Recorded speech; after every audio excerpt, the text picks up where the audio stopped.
Lima, año 1954. Una ciudad dividida entre el brillo del malecón y la sombra de la pobreza.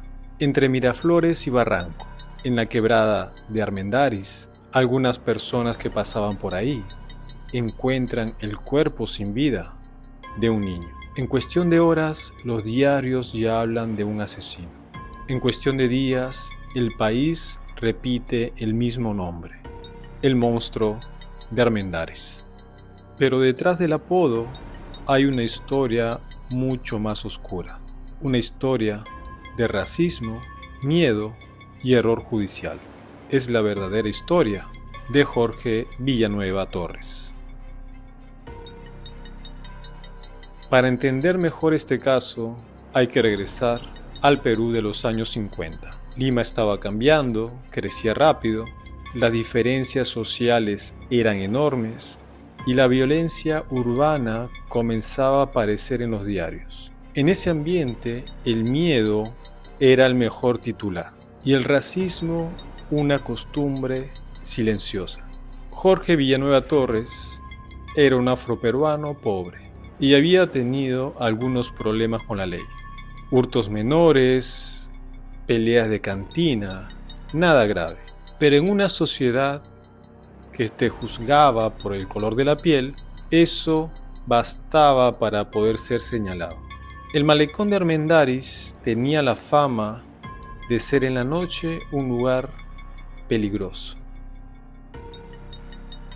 Los vecinos contaban historias de borrachos, de ladrones, de muchas personas que pasaban por ahí de mal vivir. Claro que de día era otra cosa. La gente pasaba, caminaba como si nada, no había ningún peligro. Pero eran más fuertes las historias que contaban de todo lo que sucedía en el malecón de noche.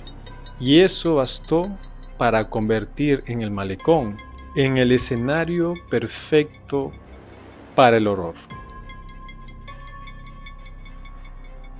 El 8 de septiembre de 1954, un grupo de transeúntes encontró el cuerpo de un niño. Este se encontraba en una pequeña cueva en la quebrada.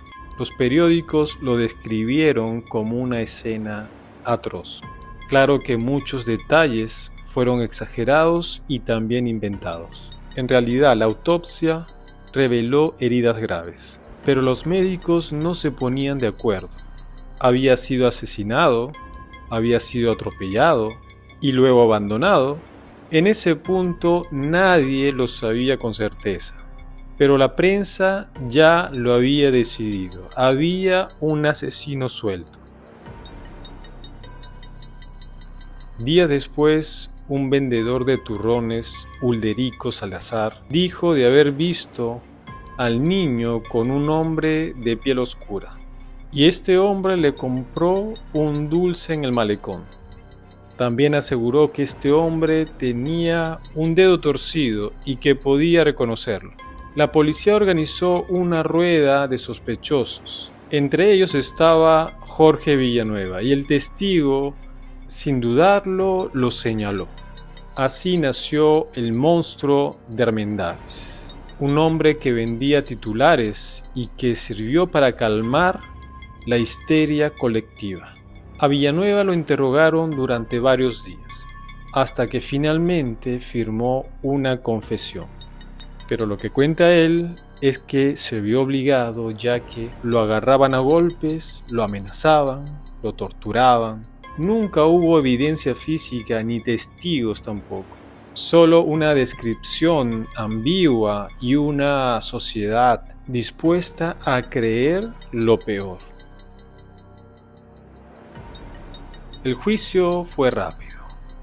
La gente lo llamaba bestia, degenerado, animal. El público pedía la pena de muerte, sin escuchar los argumentos de la defensa.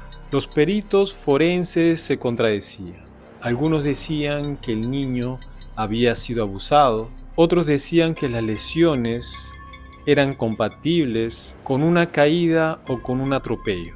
Pero el jurado ya tenía su veredicto antes de comenzar el juicio. Villanueva fue condenado a morir por fusilamiento. En sus últimas audiencias dijo algo que muy pocos escucharon: soy inocente, pero no tengo dinero para demostrarlo. El 12 de diciembre de 1957, en la madrugada, Jorge Villanueva fue llevado al paredón. Rechazó la venda en los ojos y pidió rezar en silencio.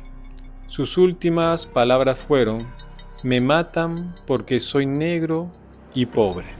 Minutos después, el disparo del pelotón de fusilamiento selló una de las condenas más controversiales en la historia del Perú. Los diarios celebraron el acto como un triunfo de la justicia, pero con el paso del tiempo las dudas crecieron. Décadas después, investigadores comenzaron a revisar los archivos. Descubrieron que la autopsia no confirmaba violación, que el testimonio de Ulderico Salazar tenía más de 30 contradicciones y no existía ninguna prueba material que vinculara a Villanueva con el niño. Algunos criminólogos, como el doctor Víctor Maurtua, sugirieron una teoría diferente. Decían que el menor pudo haber sido atropellado en el malecón.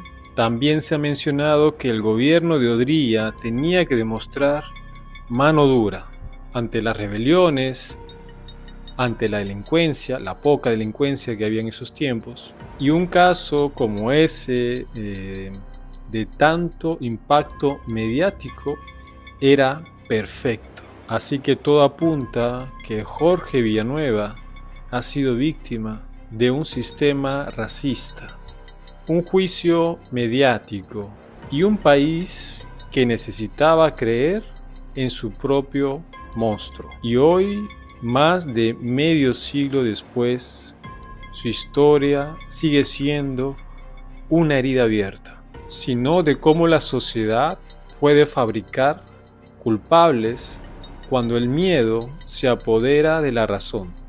Jorge Villanueva murió sin justicia, pero su caso se ha convertido en un símbolo de los errores judiciales y del racismo estructural en el Perú.